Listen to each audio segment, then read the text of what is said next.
cleaning this interior of the Cadillac. This is my little process. So this is some sort of secret sauce. You can't know about it yet.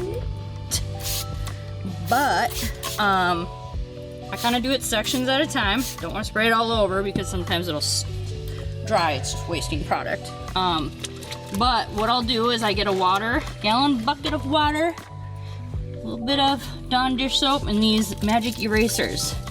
Some of you might freak out because I'm using a magic eraser, but it's actually, if you keep these things nice, soapy and lubricated and always clean, you're gonna be just fine. Don't go aggressive with it, just be light. It's kind of like clay bar. You don't want to go heavy with clay bar because that'll kind of like dig into the paint and create a whole bunch of scratches, making your life a whole lot more difficult. You want to make sure that the clay bar is always kind of lubricated with some sort of like soapy substance or clay bar lube. Yeah, and you'll be just fine. So I'll do that.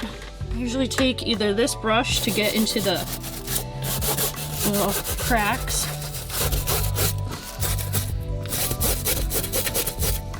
If there's anything in the perforated areas, there is a video that I did prior on like those little pointy Q-tips.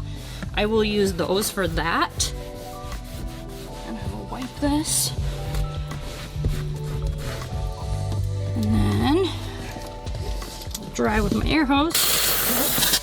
Not spraying, keep your eyes kind of closed or wear protection with goggles or something, but I kind of cup this so it'll spray into here rather than my eyes. And that's it. But yeah, I've used magic erasers for 10 years now, 11, and I've never had an issue. Nobody's ever came back. If anything, I get nothing but compliments on how it looks perfect. So, you know what? If you have a problem, fight me.